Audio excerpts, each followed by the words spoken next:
jawara yani fulika kan wallahi radio Nura FM awaikado o 120 siratigɛ la dugu majɛ nin cogo in na maa caman de bɛ Mali kɔnɔ ani Mali kɔ kan minnu b'u sɔgɔ Nura FM na o kuma aw b'a partager ni Ala sɔnna ma a tɛna fɔ aw jigi kɔ a tɛna fɔ aw jigi kɔ sabu kunnafoni ɲuman awaikado bɛ di aw ma wa ni Ala sɔnna ma walawalali sira fɛ awaikado nimisa tɛ a la o kama dɔgɔ nin kɛra awaikado dugu jɛcogo ye sa an bɛ Ala barikada a fɔ masa in ye ko ani baraji ani ce ani baraji an b'a barikada o kuma kunnafoni an bɛ taa n'a ye kunnafoni min bɛ yen ni n b'ale ta n b'a bɔ sɛbɛn kɔnɔ sɛbɛn min n'an k'a ma ko éducateur de renouveau i ka mana mankan bɛ ka bɔ a kan éducateur de renouveau do ambe awaikado ota éducateur de renouveau min ye igrek dumbia awaikado ale de kuma mbe akono kuma limana ku sigi kanye sabu leer kelen bonyongo sa ni wati na fukata se 11h30 ma ambe nyogon bulu o kuma na sa ku sigi kanye sabu kuna fune nyumo ageregere obina duma éducateur de renouveau igrek dumbia ade kuma mbe ko min ye awaikado CEDEAO no be communauté économique des états de l'Afrique de l'Ouest na bo ko fo awaikado lu ye nyagiri bere min takada awaikado awanga jamana fomo kun o de stratégie la ali gouvernement awaikado ko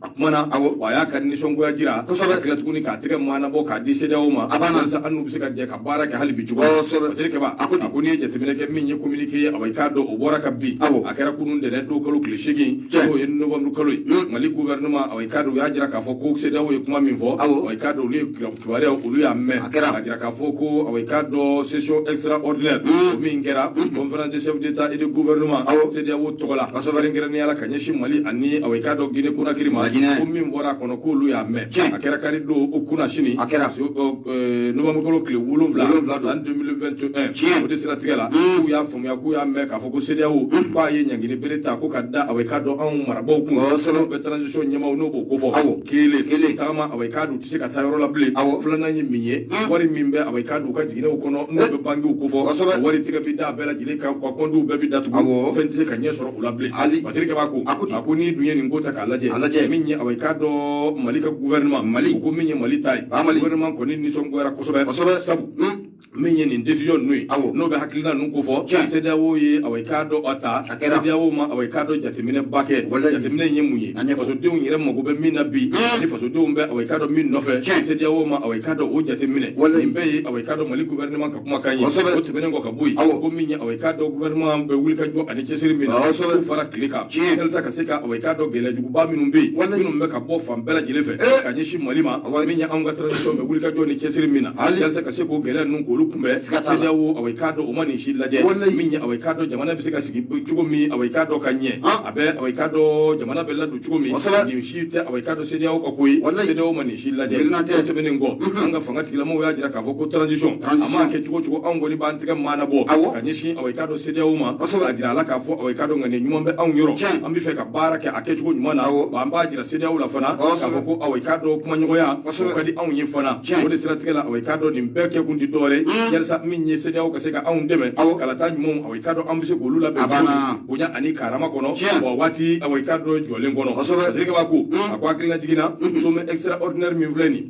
jamana awaikado CEDEAO jamana ɲɛmaw a n'u ka gouvernement o ɲɛmaw u dama de ye ɲɔgɔn sɔrɔ CEDEAO tɔgɔ la k'a kɛra kalo tile 7 n'o ye kari don tɛmɛnen san 2021 a kɛra yɔrɔ min na u ye awaikado Akara ye bɛ Ghana capitale ko fɔ a kɛra ka ɲɛsin jɔnni ma Mali ani Guinée CEDEAO ye ɲangini bere caman ta ka ɲɛsin anw ma Sidiki b'a y'a jira o de la k'a fɔ ko hali bi min ye awaikado CEDEAO y'a ɲini anw fɛ an k'a lajɛ min ye kalata kɔni dɔgɔdara ka bɛn waati min ma an ka tɛmɛ o sira fɛ CEDEAO tilala tuguni k'a ɲini anw fɛ min ye awaikado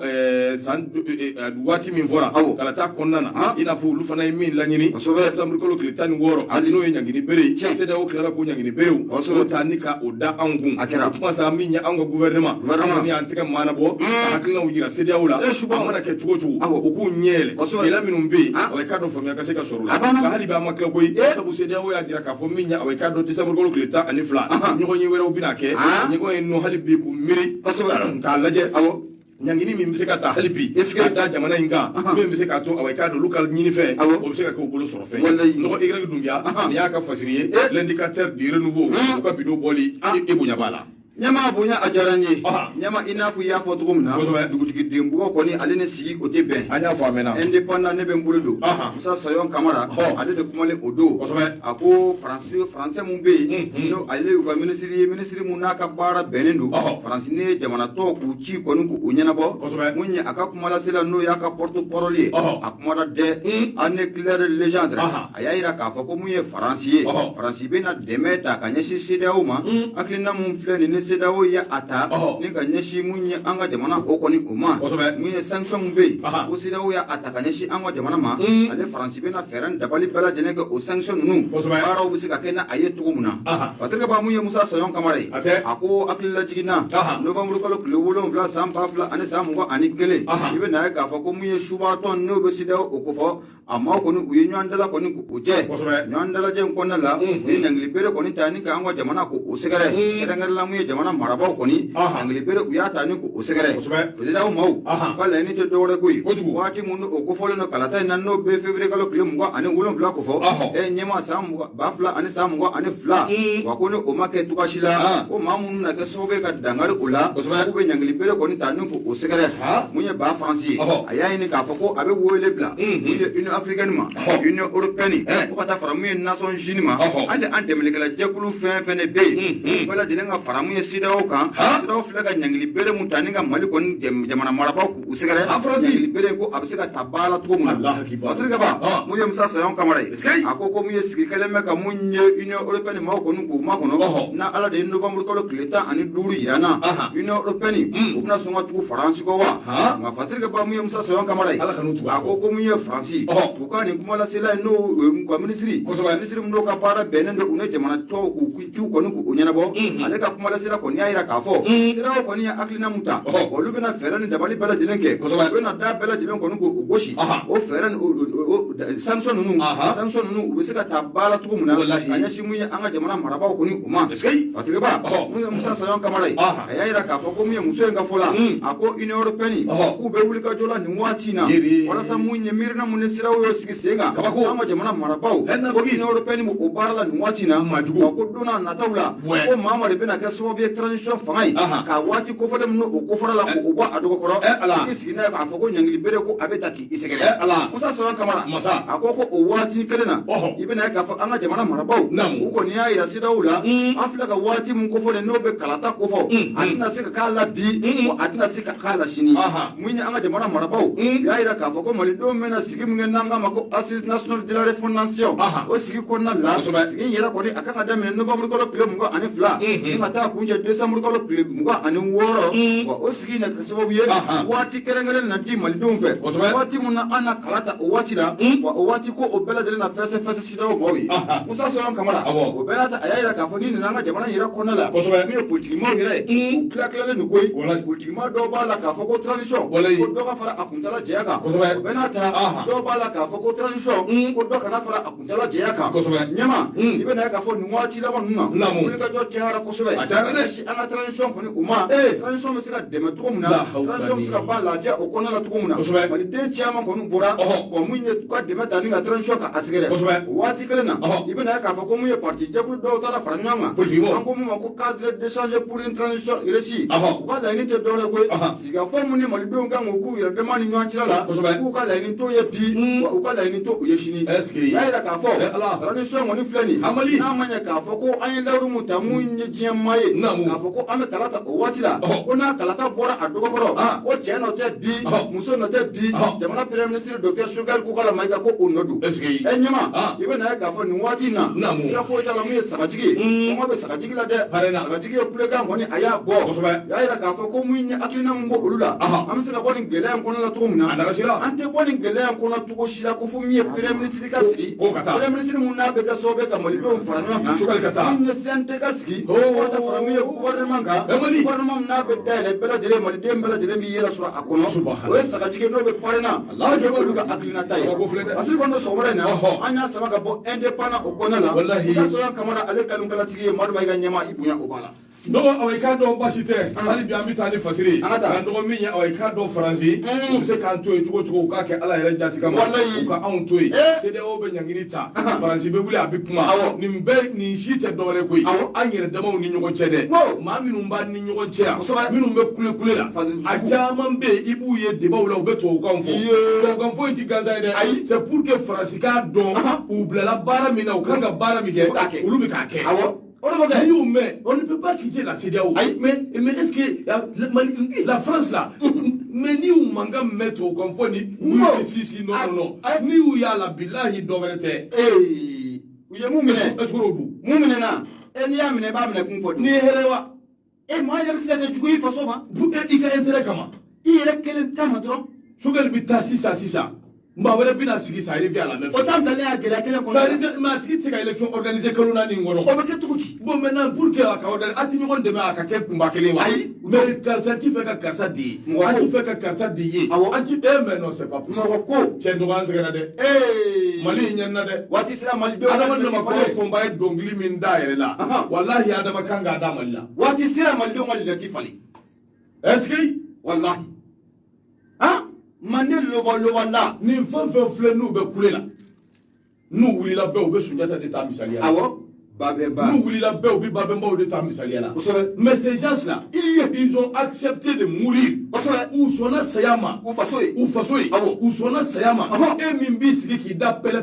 no te bi kuma so e be joaju abada bi kuma so mole miroti de kuma sigi la jolo ko jande be du kana ni sama kata ni to bu nu fe mais olu yera fa e kama e ko ke tonke yera fa e kama e ka shini idon ni mo de ngama yera ta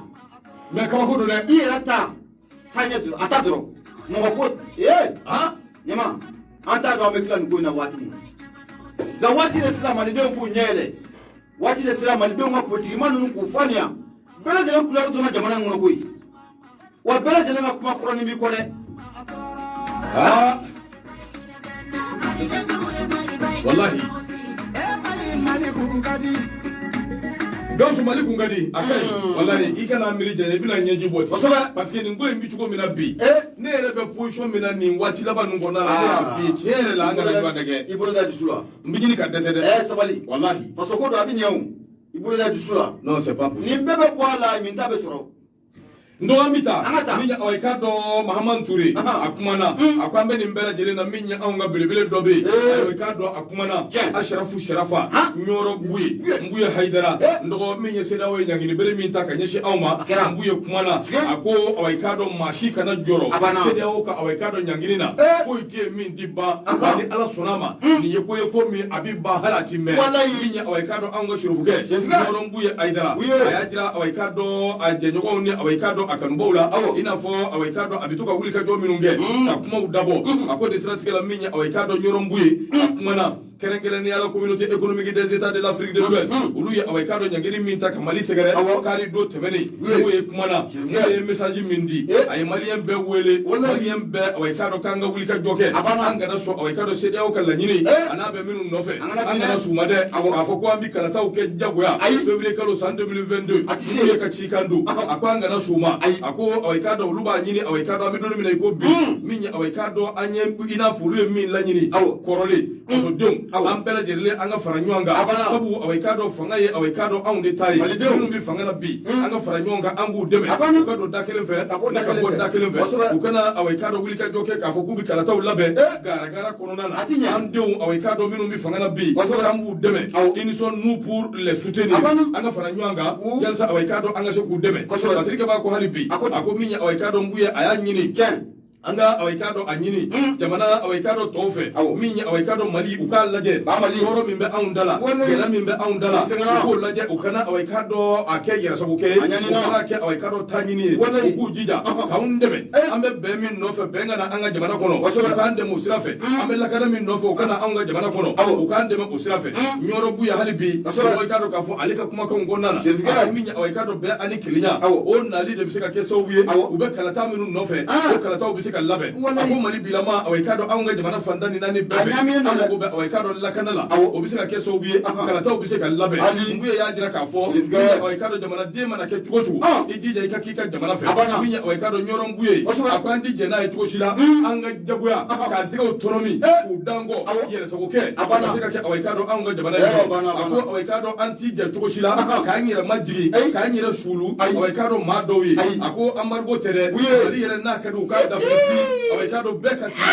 bɛɛ ka sabali bɛɛ ka se i yɛrɛ la ni ala sɔnna ma aw k'a dɔn ko aw k'a dɔn k'u bɛ ɲɛ Nkuye a ko ale ye maaw ye jamana in kɔnɔna na aw k'a dɔn kɛra ale ka waati la maa minnu bɛ yalisiw ka balo jiriden dama o de b'u balo min ye aw k'a dɔn nakɔfɛnw o de b'u balo ale ye maaw ye minnu ye aw k'a dɔn bagangolow don yalasa ka se ka e bila i bɛ minan min kɔnɔ bi yalasa e ka se k'o kɛ mun dun na e ti ka sɔn aw k'a dɔn ka ko dɔw muɲu yalasa e sini ma sini o bɛ se ka ɲɛ cogo min a ko aw k'a dɔn maa si kana jɔrɔ min ye aw k'a dɔn embargo ko in k'a ka kɛ ten an ka se ka lafiya k'ale b'a ɲini dirigeants fɛ n'o ye ɲɛmaaw ye u kana reculer dɛ Asimi Sogɛl Buye ka kangarida kan i kana sigi kɔ dɛ Sogɛl Buye ka kangarida kan a banna a k'aw kana reculer dɛ a kana sigi on ne recule pas même hali para ɲɛ kelen a kana kɛ kɔfɛ a kana sigi kɔfɛ a banna sama bɛ maa min ɲɛ ka ban o bɛ sira mun ɲɛ c'est pas la peine c'est pas la peine ce pays là c'est calaboussé non donc c'est calaboussé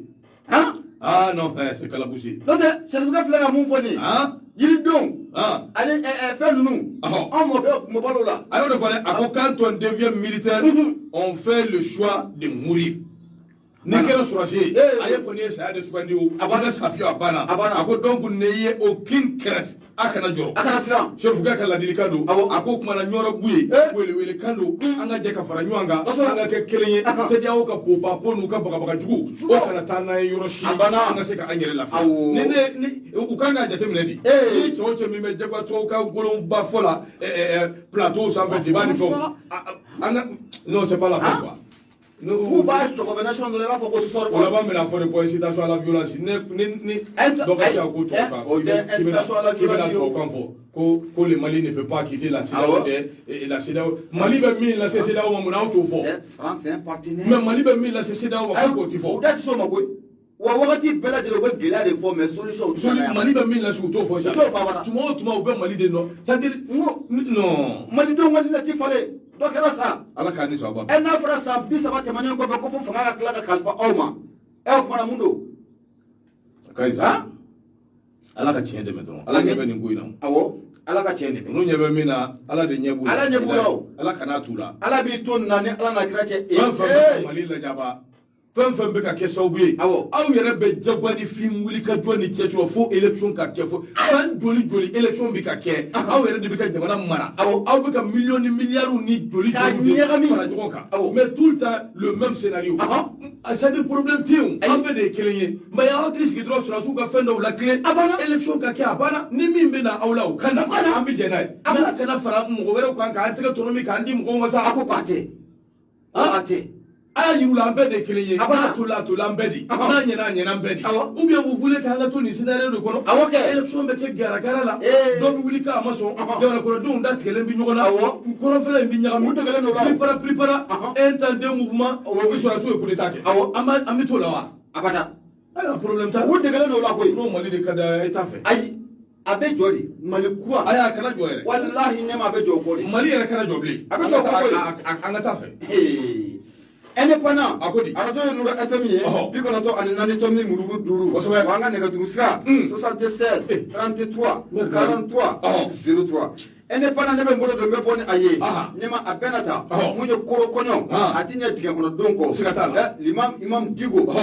a kumana dɛ Diko ko di parce que ba mun ye Mohamed Aidara a kumalen don indépendant o kɔnɔ a ko di a ko mun ye imam Mamadou Diko l'éclair de sage ko a y'a yira k'a fɔ ko ale kɔni bɛ mun ye jamana ka bila la ne jamana y'a laɲini k'a fɔ ko mun ye ani yada agali fo ka taa fara mun ye cɛkɔrɔba nɔgɔlen kan n'o ye Amadu Kunfa ye ko an n'u ka sigi ka kuma ko mun ye ale kɔni bɛ jamana ka bila o la parce que ba mu ye Mohamed Aïdara Chérif kɛ a y'a yira k'a fɔ nin waati naba ninnu na i bɛna ye k'a fɔ ko mun politique maaw yɛrɛ dama ni ɲɔgɔn cɛla la bɛnbaliya o bɛ yen malidenw yɛrɛ dama ni ɲɔgɔn cɛla la minnu kɔni o sigilen bɛ yen fo ka taa lakanabaliya kɔni k'o fara o kan o siratigɛ la mun ye Faransi ka jabaraniso dɔ kɔni o bɛ yen o wulila ni ka Imam Mamadou Diko ni ka a sɛgɛrɛ mun ye M5 autorité morale o kɔrɔ o tɛ wa mun ye Imam Mamadou Diko k'a ɲininka a fɛta gɛlɛya mun o filɛ nin jamana kɔnɔna la Imam Mamadou Diko i fɛta ye ko jumɛn ye Imam Diko a y'a yira k'a fɔ ko n'i y'a ye gɛlɛya o gɛlɛya bɛ jamana in kɔnɔna la nin waati in na ko a ma sɔrɔ dɔ fɛ maa minnu ye jamana in mara san tɛmɛnenw na ka tɛmɛ u ma kɛ maa tilenin ye maa minnu ye jamana in mara san tɛmɛnenw na ka tɛmɛ u ye jamana in mara maracogo jugu o de kɔnɔna la kɛrɛnkɛrɛnnen n'a bɛ politique maaw ko fɔ a kɛra sababu ye ni ka jamana ni ka a sigi samara kan ni ye jadisiw u surutula anw fɛ yan u caman de ko o de bɛ an ka jamana caman jan fan fɛ ka taa bila mun ye a kɔrɔnfɛn yan fan u la parce que b'a mun ye Mohamed Aïdara a ko mun ye Imam Mamadou Diko a y'a yira k'a fɔ ko an bɛ waati min na ko bi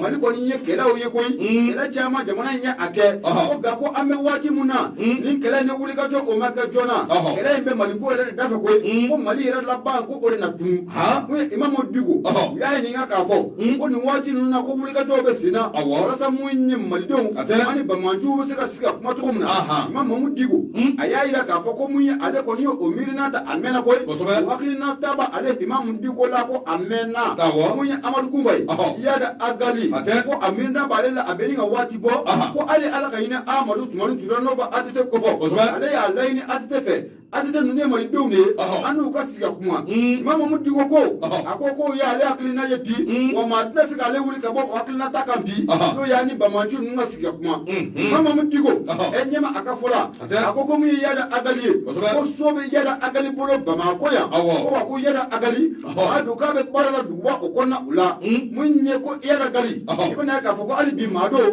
maa mun don ani i bɛ ka kunka di kosɛbɛ o sabu ka mun ye LPM tɔnden kɔrɔ ko o don Imam Mamadou Diko a ko n'i ye Amadu Kunfa jateminɛ k'a lajɛ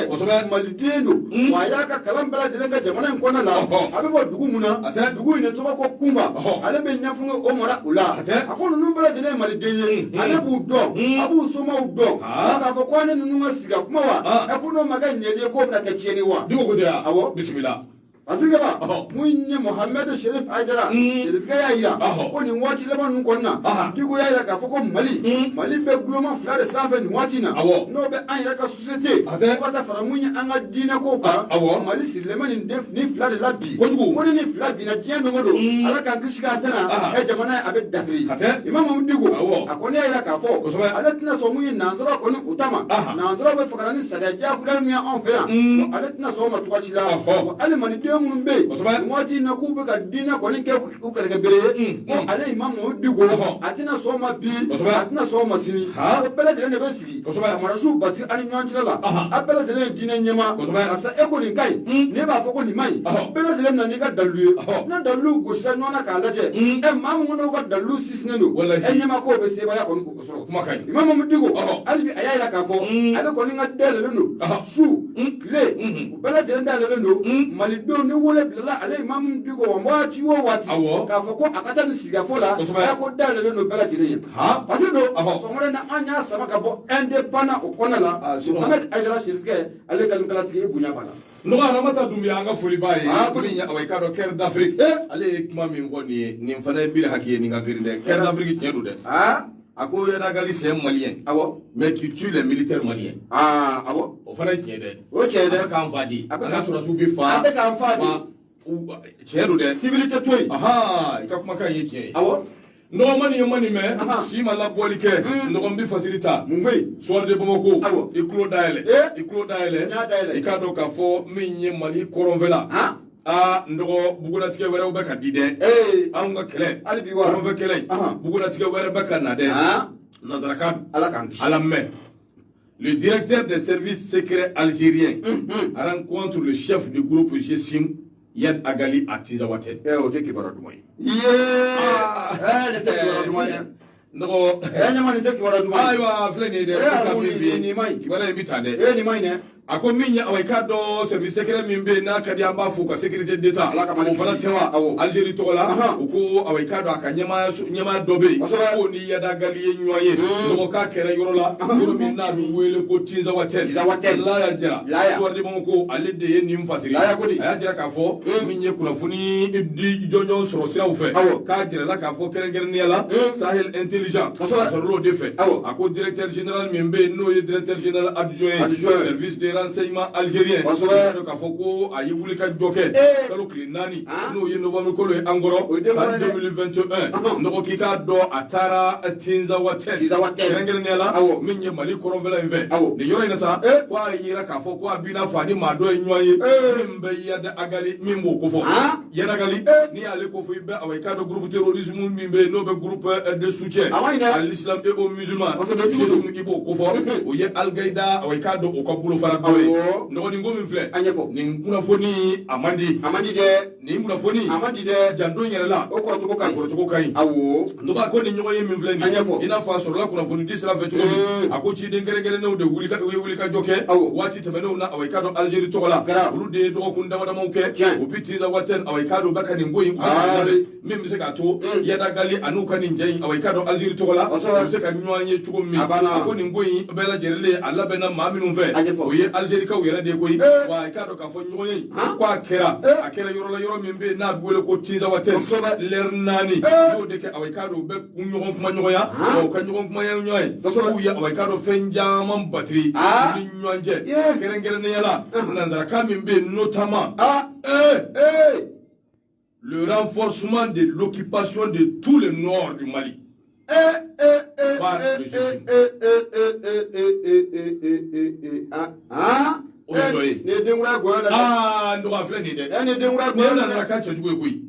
Le renforcement de l'occupation de tout le nord Mali par le régime. Il y a des gens qui ont o kase ka cari Mali koronvela befe ka Mali koronvela bemene awo kakuta Algérien o ka cari ka ani yada gali o fofolo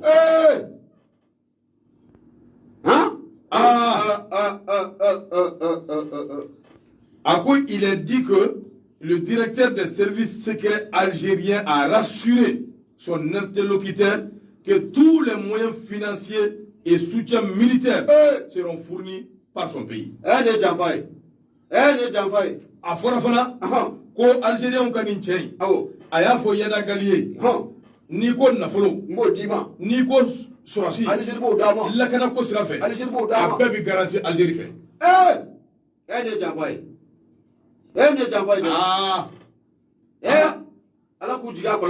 autre point abordé par les deux hommes le renforcement de la maîtrise du GSM sur les mouvements yada gali ka to jesim jekulu fɛn fɛn bɛ kɔrɔn fɛ a ka fanga ka boli a bɛɛ kan a sɛbɛn sɔrɔ a bɛɛ ni sanjɛ ka a k'a bɛɛ bila a kaman kɔrɔ o de fana ye kuma ye min fɔra ye a ni ye janfa ye ala k'u jigin a kɔlɔn kɔnɔ amina yarabi ala k'u jigin a kɔlɔn kɔnɔ amina yarabi amina yarabi ni anw bɛ nin bɛɛ la o anw ka maaw bɛ ɲɔgɔn bɔrɔtɔ ni ɲɔgɔn bolo la ko karisa ka bɔ yen dɛ kala ka taa dɛ nin ka kɛ tan dɛ ni ko min b'an kɔ an ɲɛ t'o la dɛ jamana minɛ to iskile ɲɛbɔ la ko an ka taa kala ta yɛrɛ kelen ka nafa kama élection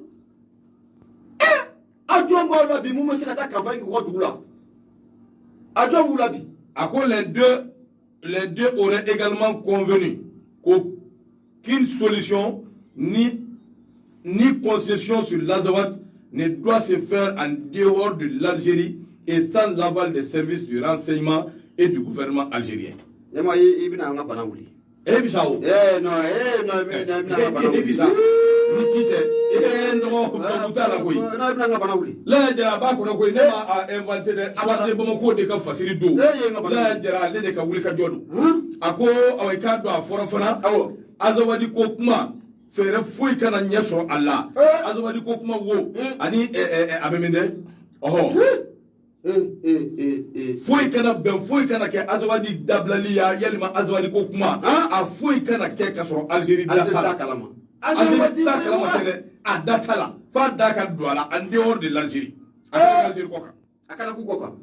kasoro Algérie ka service de renseignement ani Algérie gouvernement ou te fait galama mina Avant mon tota. Ne a fait gobi ka fait ngwa ba kono. Ali bia mali de usikile mala kwa kata kala. Ba kono de. Ali bia bala kasapo ngansigi. Ah. E jamana fa class aba flamina le do. Non, tu as les visiteurs auraient également insisté sur le fait que le Sahara doit être sous l'autorité et le contrôle du GSIM. Sahara, anga koronvelay. Akanga ke maminga marakonana. Ode GSIM. En assurant un appui total de l'Algérie à l'Ayad Agali pour sa protection et celle de son groupe et ses hommes. Algérie n'est pas fort. Kakla ka yira yada galla aka hakila tige Algérie jugoroma dondo Algérie deme o be ka nyeshi yada gali maka protéger na nyaga bela bulgusu na tara Algérie na ka telo ko bu protéger jafa mami fasiri de ni nyenimla libla fasiri yella jara ka fasiri ta nyina be soirée bamako ko no ka bidon boli page 3 quotidien crédible mardi 9 novembre 2021 abana abakono voilà ne ka invasion tene jafa ne jafa mami et de non ni masay est-ce que ala ku jiga ko lono wallahi ala ku jiga ko lono ya rabbi ala ku jiga ko lono sigatala abinyo o bela parce de dugure sigleme ko ngata élection na et la sigata campagne tika dugula jamana class ça va flamme les no rekati ali bi bala ko karsa ko point ngansigi baba dama kaka kala ne rekati ngira kunanda kunaranda parce que me na bi ne ma foi fo me abi gafe na vraiment ay mais bien c'est compliqué nyama java foi te nu yo tika jamana ngono ku ma jiga kono jamana me ma barga mo do bolo koy jamana ma barga mo de dale ma dugu ko jugoro wa albi ma barga mo ba sanfe ni ndo kunyere kabiri kunu fo bi ça va pas ne ça va pas kabiri de ga suba sabaka ko wulla mama lafia kabo wati era ko ni ma lafia bas kabo yo fieta fa yi c'est vraiment compliqué ay ni shita gele koy gele mi ay dama de se le meka be amode ya koy o de ne ka gele suno ni tew ni popa ko ni benu nunu tew wa mina mu fiena ay dama de bomo no be fendo fo abi bo yere de fe ko ni koko pere la basa bi do afa bon an ne be ka ga ko an yere de be ka pere aya pere bon c'est ça le problème wa nyame na mu fiena to problème mi moi je ne suis pas contre les politiciens pour ni be politiciens oui mais le problème est mi c'est-à-dire diema bon la vie continue. Un bout de temps. Nous commis aka aya fouye bay. Problème ta la sangele sanfla. Amana ke tugo tugo. Dondo bisewo abibon. Ni dale nu yala. Voilà. Donc ayo mais pourquoi vouloir précipiter? Pourquoi vouloir take autonomie? Faut qu'a fait bon on est ka problème quoi. Wa mena mu fina. Sur jamana tika ka politicien to de. Ayana nyogo nega o fara fo nyogo de. Atita kuto de. Ni démocratie fanga ko fo. Ko fo ni mo lu fo. Sikatala. Mais à mes positions, on est très très mal placé pour que Kanga Jamana to, Kosidao ni. En réalité, Mimba ou Ka Andebado. Et Mimba Kule là. Et le baliment de la Cassa, à l'école fait qu'elle est là. Ou de la Kateka Mado Kantika Mado fait qu'elle est là. Amami ne qualifie Hali Odongo Angoro. Ndoke, Fakele Mbakela de la Corla. Akela. Marfa Babolo, Abiyoro Mina, Abit Jamana Tabajabolo, avec Amali Defa. Atali Korobo. Abora ukala du yubla kata utara bon no suya be jamana mingono toi tu es assis ici moi chama ni popa ko ni jamana bitani abinye e bolo la dosula abinye akai sabali akai ka sabali akai abinye na meta miseo ngambuyo e nyamina o te badeni de imana wa muna mu fina nyema kalabanti ale te wuli de sino ko bakato wuli ka din kalabanti sino jamu gele mu me jamana ngono ube bado mais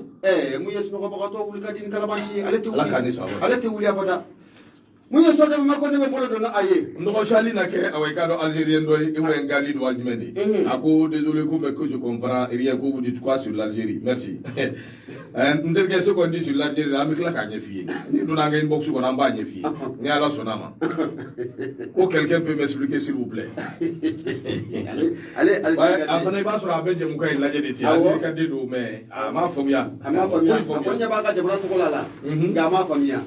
arajo ye nura fm ye ni kono to ani nani to mi wururu duru la silo ke ka bojila ko ko mani wurata ala so de bama ko ne ma ne be mbolo do me boni aye ay muna dunya fa kuli akumale odo ayaya ka fo ko soni mu ye politique ma do ye anu ku jenyon do u bolo ko ko abna da u kan te tew ya rabbi mu ye mamuna dunya ye ayaya ka fo ko abeli nga wati ni bo ni yelela anga bolo so fe ibe na ka fo ko ngunu kan do ko ni be ka fo ko mu ye fera kun sigleme senga mu ye fanga ye ka dafre to muna munye kuna foni oni asebati da koy procureur de la république près du tribunal de la grande instance de la commune Sisi o koni ye kuna foni ninga asebati ya ayira ka fa ko munye labe mesina labe mununa be ka sobe ka transition fanga ninga adafre kura ye o kibora sola munye ka bo munye secteur d'état o nyama ya ro o kibora ko ni sola ka bo o yoro patiga ba munye maimuna dumia ayira ka fa ko mali dembela jile ko ni ulla do ni na ni communiquer na communiqué munna abora procureur de la commune Sisi ale yoro ayira ka foko abe jemal la donia ayira ka foko munye wuli ka jokera ka mamina mamu nanga mako colonel major Kasum Koita ale ancien chef d'état ancien chef de la sécurité d'état est onyema ba korote wa wati mina bada kumwe fangala munye ni colonel major Kasum Koita ale ko sécurité d'état onyema bai ko bolo ko adala aka wala ko famu professeur Kalelu Dumia ale te munye bada o ka secrétaire de la présence yowa ale fana ma koy ali lu bolo adala akam Sandi Ahmed Salum bolo adala akam isa samageni beka mako Jose alias Simo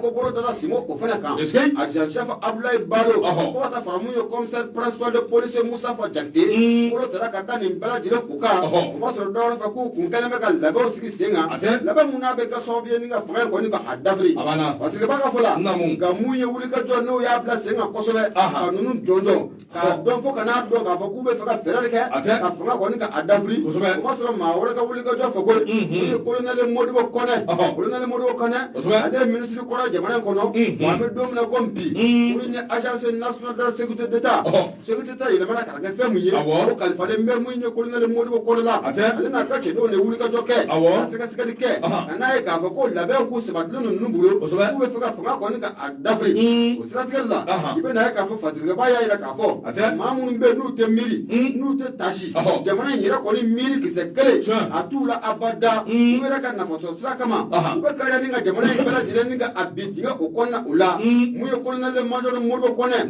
kuna le ka wuli ka jo kunte ana le kuma sika sika dike ka wodo wo fe ka ndaje ko sika fo ta la mu yiro na ko sangunta asoro la wallahi asike ba mi mamna dumye ako wati sira mu ye jamana nyama no be colonel Hashim Koita anaka service de renseignement mau ko do fara tasirika le centre klemula ka ke fla fo bata bla mu ye sala ko sabga mu ye fosu de ndugu wulendo fosu de ndugu mu nye malikura mu no buka kuma buka fo parce que no ndugu de faka malikura me tuwa shila sama ni wati bela de na ube fe ana siga anko di ko wati sira ko mu ye jamana fama ko akaka anaka mau ko do be service de renseignement ko fo ko do fara tasirika akoy ka ala teke ko ni yakli bala mu ye seriba do ko be faka jamana fama ka galla yayi o bole ko fe ibe na ka fo ko mu ye wuli ka do chama ne kera rasa fanga abise ka dafle to muna ga wuli ka do laba mamu yo ke o de secte de da nyama kroy o colonel major Kasum Koita ana jenyon kuni ko sika ko ndala dona no tawla ko ti mo mu meni jela nu jenyon bela jele na tu ta ne fo kili buna ko kono amana ka fatido so mara na anya sama ka boso de bama ko kono la même na dunya fa ko li ale kalam kala ti nyama ibunya ko bala abana mo nya ala ka ni sababu ami ala ka ni sababu ami abenyo minyi abenye awo koso abana ko nya na sababu abenyo nyama ngoni bebo bola mi taw besoro wala nogo basi tɛ hali bi an bɛ taa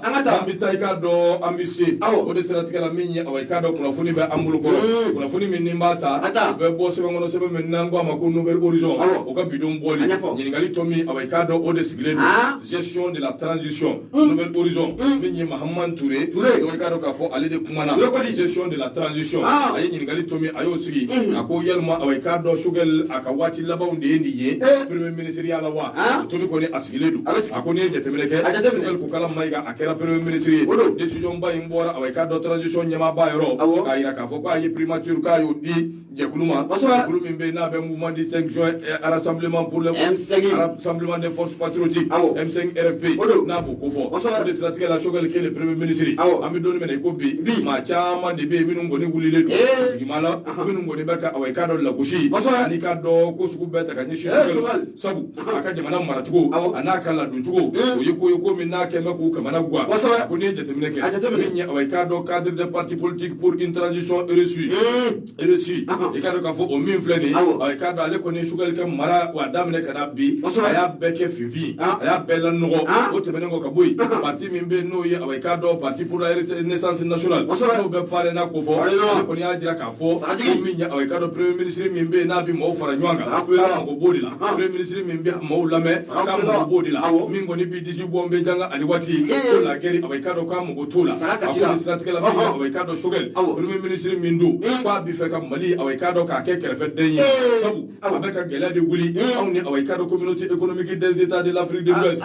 Sedia Okofo, avec un gala de Willy, on no check, Temengo Kaboui, il Pluto Minumbe, nous, avec cadre Niafan, avec cadre Kafopa, avec un gala de Willy, à nos lunes, Sabu Sugar, Kwaka, avec cadre Azizimbe. No eski ka foye kwa be fe ka min labe ko ye fe min ne awari ka cha ko so no limana ko afumya am bi aga fe kala na ati bali wati do be ke amo akila ta fonga ka fo ni bi kala ni ndikala o ta on fe ade be da makaka on fe ho nga o ti bala ngu yena na hagila ni am fo ga mo informer na fo ni bi dawma ho Dole kama minya awekana dole mena ko bi premier ministre aka démissionner li awekado parti politique ou chama mbabe no fe minya awekado halima do be minu mbora M5 RFP la rubebe awekado shugal ka démissionner li awekado rubela jerele ubode no fe akuni jetemene ke sangele Ibrahim Boubacar Keita ale tara mali transition abe lumbula bala de tro iba fa bi lumbula ba chugo mi ke ba de yafo minya awekado nouvelle horizon kono ajira ka fo minya awekado ningoyi dongo ala tika fo mi Shila sabu ebana imbila ma hali dadu muni fon ikano ka fo luke me fenye to mi na so ka cha ko so ko shi tika nyefo ko de sira tika la se da wo fara kele me ka nyangirita ne ka an segere ko ni ni ngo bella je ka fara nywanga parti politique cha mo be min woni ajira ka fo ni ngo ingelia chete musute ma mi nga bala do ko shugal ko kala maiga ka do ko ale de du ka do kabri shugal nana kwa ke me ka ka do ko beta arabla era ka bangoro ka ke ka do to ko nyini ape ka la je Lingo indamina no parti politique wele la be kana minya awekado jamana bisika bonno kala chugomi gouvernement obisika siki chugomi mbeka siki niye kodi basire mingo akokera watimi minya awekado parti politique do be olukumbe ko ka seve ulabe watimi ndo yere uka mobilita ubina ta do gouvernement no ka seve ububulu ubina ta watimi o wati kele na obi arajo kerefe okulo bala shugel be ka gouvernement awekado just la nyona Nyama la sadi kulela kwa ngombe mi vie ko itika Gaza koi billahi Gaza te iba ya gouvernement d'union nationale en effet les partis politiques qui avaient été invités à apporter leur CV ont découvert la liste des membres du gouvernement alors qu'ils étaient en cours de chemin pour le dépôt de aya fa do nyana muso nyana jamana abila kalfa ma tukuni uga dossier la be ko bitano est-ce que do sala ka moli boli parce que sur les lisi bora do ina ma sala moli boli parce que ba ko akoko bo wati awo ya kelera le adi ko la wala fiaro mi gafe kala kun folo bureau ko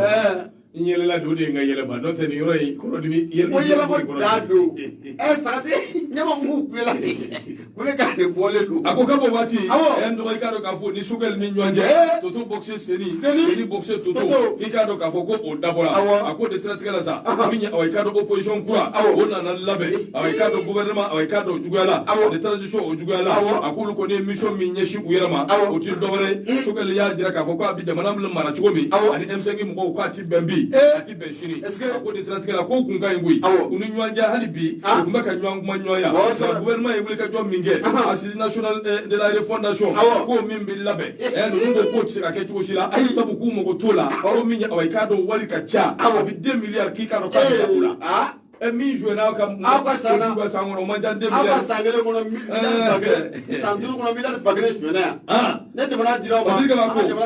organe unique des gestions aux élections au min fana labɛnnen don ko ninnu a bɛ k'a dɔn k'u ban'o ma kolokoto parce que ko a ko nin ko min filɛ nin ye a bɛ k'a dɔn k'u kɔni kɛ bɛ ka wulikajɔ de kɛ kalo 18 min dira fo a bɛ k'a dɔn tɛmɛ ka kɛ ni o sira ye n'o tɛ i k'a dɔn k'a fɔ k'u da tɛ a tɔ si la bi min ye a bɛ k'a dɔn dialogue national inclusive ko min n'o kɛra décembre 2019 ko tɛmɛ ka kɛ ni o sira ye docteur Sukali Kokala Mayiga siga kɛn bɛ a la kosɛbɛ sabu a bɛ k'a dɔn k'a kɔni hakilina ti dɔwɛrɛ ko a bɛ fɛ ka a bɛ k'a dɔn kalataw prolonger u b'o o dati k'u dati bɔ a tɔgɔ kɔrɔ jango tɛ a ka assise nationale min bɛ yen n'a bɛ k'o labɛn o bisa bɔ nana k'a kalama k'a fɔ siga tɛ min na gouvernement yɛrɛ ye sɛbɛnni kɛ k'a ci min ye a bɛ k'a dɔn CEDEAO mɔgɔw ma n'o ye communauté économique des états de l'Afrique de l'Ouest k'a yir'u la k'a fɔ a nana ɲɔgɔn nɛgɛ kalata ninnu le 27 gouvernement a tɛ se ka kɛ a tɛ se dɛ n'a bɛ min kɛ n'a bɛ yɛlɛ san n'a bɛ jigin duguma a y'o kɛ dɛ n'a bɛ Mali yɛrɛ ɲami ka sigi an kɔrɔ gouvernement tɛ se dɛ a tɛ se k'a kɛ bi a tɛ se ka kɛ hali n'i y'a d'u ma o tɛ se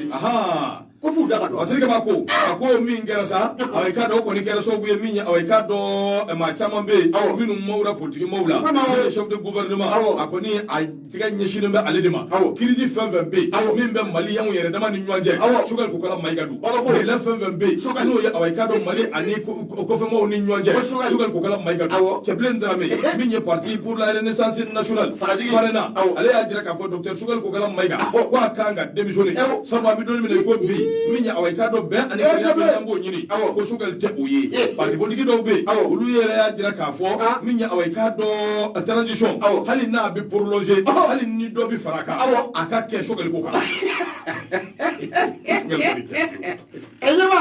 Mali non Sukali ngo ko f'u da ka don a la de sɛyi yakili b'a la wa waati min na i bɛ ka kun bɛ fanga la sagatigi kulela ka kule parina kulela i bɛ ka ko Cɛbilen n'a don yan a y'i da de badenw fanga nalen mun ye a muso tun bɛ minisiriya la a ma kuma a kumara Dɔgɔ Maman Ture ale kuma bɛ hali bi Nouvelle Horizon kɔnɔ a ko an bɛ dɔɔnin minɛ ko bi ko min ye a bɛ k'a dɔn kuma camanba de bɛ yen minnu bɛ ka fɔ premier ministre ma Sukali Kokala Mayiga hali lakanabaliya min bɛ yen n'a ɲɔgɔn ɲɛ bɛ anw ka cɛmancɛ bolo fɛ u ko ko Sukali Kokala Mayiga don gɛlɛya min bɛ yen buru gɛlɛyara fɛn fɛn gɛlɛyara Sukali Kokala Mayiga e de y'a bɛɛ da anw kan Sukali ye ko b'a kɛ dɛ hali dɔw n'u muso mana kɛlɛ ko Sukali ka don a ma kɛ ala ko an bɛ dɔɔnin minɛ ko bi dɔgɔkun tɛmɛnen mouvement espoir Mali kura min ye EMK olu de a bɛ k'a dɔn mouvement du 5 juin olu de y'o sigi olu y'a fɔ kɛnɛ kan k'a jira k'a fɔ ko premier ministre Sukali Kokala Mayiga k'a kan ka démissionner ko min filɛ nin ye an bɛ dɔɔnin min na donc ala a bɛ k'a dɔn k'a fɔ a ko kɔni a gɛlɛyalen don parce que kaba ko a ko chef de gouvernement ko o kelen bɛ k'a tacler fan bɛɛ lajɛlen fɛ sabu a bɛ k'a dɔn hali ka maa yɛrɛ ka kuma i ka kuma ten k'a kɛn bɛ ka o bɛɛ bali adamadenw na bi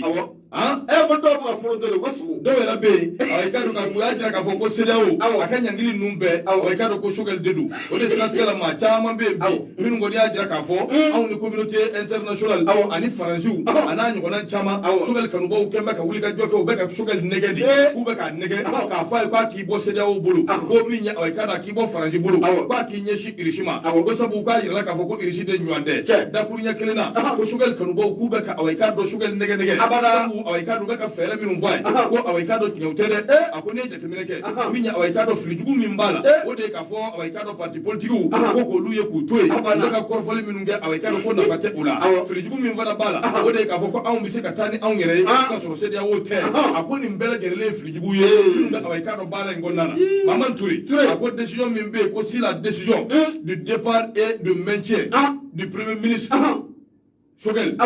ne relèverait que de la seule volonté du président de la transition, le colonel Assimi Goïta, un membre du Conseil national de la transition indique que tous ceux qui pensent que le président va nommer un nouveau premier ministre se trompent. Ni nanzara kan faralen ɲɔgɔn kan a ko n'o y'a sɔrɔ premier ministre ka taali k'a gɛn ka bɔ gouvernement na ne a bɛ k'a dɔn a bɛɛ lajɛlen gulonnen bɛ colonel de la n'o ye colonel Assimi Goïta ye a ko conseil national de la transition o maa dɔ bɛ yen o y'a jira a ko a bɛ k'a dɔn maa fɛn fɛn de bɛ yen minnu kɔni hakili la k'a fɔ ko président min bɛ anw kunna k'a bɛna premier ministre kura nommé min tɛ Sukali ye k'u bɛ fili dɛ k'u k'a fɔ karamɔgɔ ɲɛna k'u bɛ fili juguba n tɔgɔ nin ye fasiri ye Nouvelle Horizon ni y'u ka fatiri ne kuma caman fɔ mɛ ja dɔw kun ka se bɛ bolo mun kɔnɔ o bɛ ka yɛlɛ n'o ye sokɛli gouvernement fɔ. a ko ti ka labɛn koyi. Maman Touré n'i y'a ka fatiri nouvelle sɔrɔ. dɔw ye n'olu ka tɛmɛ parti national bɛɛ la o bɛ kɛra dɔ la o ye jɔ o dɔw den nana mobili boli ka taa n'u ye so. an bɛ hakili jigin ATT ka waati la ATT ka gouvernement falen.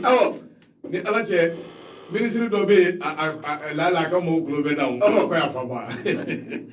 ko lisi bɛna bɔ ale ye sɛw fa ka t'i sigi ka telefoniw da kɛrɛfɛ gouvernement lisi yɔrɔ ATT kun ka teli o la ni diɲɛ fɛn bɛɛ awɔ ye hakili la i tɔgɔ bɛ gouvernement la lisi bɛna kalan officiellement i b'a sɔrɔ i tɔgɔ t'a la ale ye mɔgɔw fara ɲɔgɔn kan ka taa gouvernement ka taa misiw organiser sɛw fara yan fɛ fɛnw bɛɛ bɛ dun sɛw ale sigilen don télé kɛra bɛ sa lisi gouvernement lisi bɛna a bɛ gɛlɛya so yɛlɛ awɔ bɛ sɛ buruti yan fɛ a b'a buruti yan fɛ lisi daminɛna kun f'a kun a tɔgɔ ma ye a taara k'a ka téléphone dalen juru wulila la i b'a dɔn a ye minnu ta téléphone yan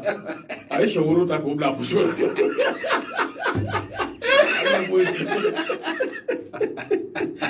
a ye sɛ woro bila poche kɔnɔ n'o taara n'o bɔra kɛnɛma a ko he ala k'a ni sababa bɛɛ a ɲamalen ko i ma tatu la koyi jɔyɔrɔ ko la hawla politiki maa ka jɔyɔrɔ ko la hawla ngo ɲama politiki maa ka jɔyɔrɔ ko astafurulayi non m'a f'i ka fɛn yɛrɛ bɛ ɲini ka pasa ko a ma pasa o ta o ye jumɛn ye politiki maa jumɛn de ye k'a ka ɲi jama non ayi na ɲama mun bɛ bolo kan e bɛ nin ka filɛ ka ɲɛji bɔ ni yɛlɛ ye wa politiki maa tɛ maa filɛ maa ye koyi ale kelen ta dɔrɔn a b'a la ale kelen k'a ta ala k'a ni sababa bɛɛ nɔgɔ a bɛ k'a dɔn yanni an ka taa sa an ye min fɔ n b'o kɛ teliya la min ye Abdramane Diko ale de kuma n bɛ a kuma n bɛ a bɛ k'a dɔn fasiri kɔnɔ n'o bɛ Mali Tribune n'a b'o ko fɔ a ko tentative de coup d'état i bɔra k'i da don min na ni n ye gafe dɔ in ta a ko min ye a bɛ k'a dɔn bandaw ka a bɛ féticheur ye mun ye di suma wa jumɛn di suma don a ka suma suma bɛ bandaw bolo wa ko bandaw ko suma a bɛ k'a dɔn k'a cumina maa minnu tun bɛ fɛ ka coup d'état kɛ ko bandaw ko suma kɛ dɔ bɛ yen k'o b'a la ne ma fɔ koyi cɛkɔrɔba ye sɛgɛrɛ nin na ne tɛ fɛn fɔ koyi a bɛ fasiriw de kɔnɔ tentative de coup d'état les féticheurs de bandaw parmi les accusés yɔrɔ ne ma fɛn fɔ bandaw k'e bɔ fɔlɔ kɔnɔ ka na e ye Simon wele an kama fasiri a ko a k'a dɔn min ye a somɔgɔw u caman bɛ yen olu kɔni y'a jira k'a fɔ ko nin cɛ in ko dɔw de y'an daraki a k'a dɔn ni ka tunu n'a ye nka min ye procureur ye n'a bɛ commune a k'a dɔn Sisi kunna n'o bɛ Isa Samake ko fɔ n'a bɛ commune Sisi kunna ale y'a jira k'a fɔ Isa Samake ni a k'a dɔn o ko a ma ko o jɔsi ko bolokɔnɔni sini b'a ma sabu maa dɔw bɛ yen u ye jɛkulu dɔ fana former olu tun bɛ fɛ ka a k'a dɔn tiɲɛniw de kɛ a k'a dɔn ka ɲɛsin jamana ma o tuma ale ni a k'a dɔn a jɛɲɔgɔn maa duuru olu kɔni minɛna o maa duuru in na sécurité d'État a k'a dɔn o ɲɛmakɔrɔ n'o ye a k'a dɔn o ɲɛmakɔrɔ a k'a dɔn Kalilu ale tun bɛ a la a ko n'i y'a jateminɛ Fara Gwara o ye a k'a dɔn Buguni région a bɛ yen de Isa Samake a k'a dɔn a dɔnnen don yen kosɛbɛ a ka village o dɔnnen don sabu u y'a jira k'a fɔ ko suma belebele don o de siratigɛ la a k'a dɔn maa min yɛrɛ ka baarakɛla don o de a k'a dɔn président kɔrɔ ye dɔw bɛ bandaw ko fɔ président bandaw a k'a dɔn a na kɛ a tun bɛ baara kɛ o de ye Terikɛba ko a ko a tununa a bɛ waati jan bɔ kɛrɛnkɛrɛnnenya la septembre kolo tile 14 san 2021 a ko de siratigɛ la a k'a dɔn a somɔgɔw kɔni y'a jira k'a fɔ ko a tununa maa t'a dɔn a bɛ yɔrɔ min ko mobili saba taara nɔfɛ ne k'a cɛ a k'a dɔn ka taa ni a ye mani militaire a ko de siratigɛ la min y'a somɔgɔw kɔni kun y'a jira o waati tɛmɛnenw na k'a fɔ ko a k'a dɔn a kibaruya bɛɛ tununa nka kibaruya kɔni a k'a dɔn o bɔra ka bin sabu somɔgɔw kun y'a miiri dɔw b'a fɔ k'a bɛ Kati dɔw b'a fɔ k'a bɛ Kulukoro nka min ye a k'a dɔn maa dɔ bɛ yen kabini juma tɛmɛnen min ye fasodenw bɛɛ bɔra kunnafoni kalama sabu ka jira k'a fɔ ko maa dɔw minɛna o maa minnu minɛna procureur min bɛ yen n'o bɛ a k'a dɔn commune de Bamakɔ a y'a jira k'a fɔ ko olu dɔw minɛna a k'a dɔn kalo tile 5 a k'a dɔn u datugura kunnafoni min senfɛ a y'o fɔ kelen min awai colonel major Kasum Koita ale ancien directeur de la sécurité d'État Sidi Ahmed Saloum ani awai Issa Samake nu ba wele ko Joshi do yere ba fama ko Josh alias Simbo awai ale fana minene do kuma abe o jamana la so min be no Abdoulaye Baloy ko kata se commissaire principal police to la no ye Mustafa awai jabte ale fana sembe ala ni professeur Kalou Doumbia awai secrétaire général corps du président de la République ikado ka fa o fana sembe ala nu minena ko escroquerie malfaiteur ani kado je nyoko juya ananyo ko da chama kanyishi awai jamana ima o mu blala mandat de dépôt avec ka so bombala o mala ni mi mu Simbo kuntuna mamina awai ko abe ni jamana mandat ko Simbo amana Simbo mani yawa amayewa ala ka ni so babe amani ye ama colonel mo do ko na toyewa na mo bitain bla mana chaya ne ma ne bara ka ba ko to ere ka nyokolomboni si wa mi era ka na na toye ma mani ngele meleka jibrela yeni page di ma be ma ko ne Simbo te plare ki na Simbo mani ala ka je ka ba Simbo mani ay ba page de tena ngata meni ngala tilera do minya awai kana mo ka awai wuli ka join ni caisse nationale d'assurance maladie no be kanam ko fo ko ba da awai bela jile kuloka minu be assurer do na be assurance maladie obligatoire nangama ko amu na bo ko fo ko kanga wuli ka joke atuka ere enroulement ikado biométrique katoke minya awai sabu kanga wuli ka joke katoke kere ne ala demiseni minu shibi santa ani makoro minu be minu shibe sambi wulumvla awai jatila ako awai ni wuli ka jo minu fleni abi keso wi ka prise en charge awai o ko be no ya chumi nu ya awai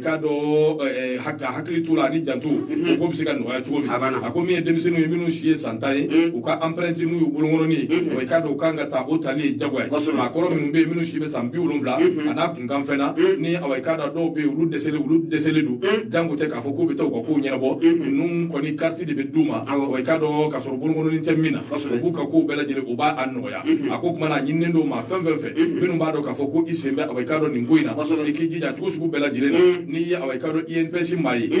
aruluma ab INPC la minu be INPC to la mi SMSS minu asirle do to la ani kanam yere minu fana be awai minu be ta empreinte da so ko be kanam na caisse nationale d'assurance maladie ikado ka fo ko dambala ka fo fomel ko nyuma bebe awai o soro ni ngoina yere assurer amula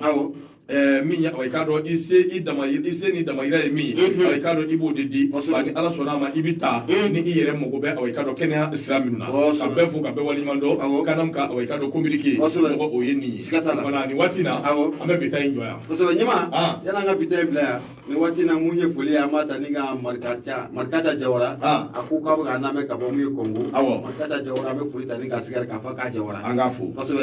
markata jawara ko ni aliu barajanga fana fu awali mando sanga ni wala sudumbiya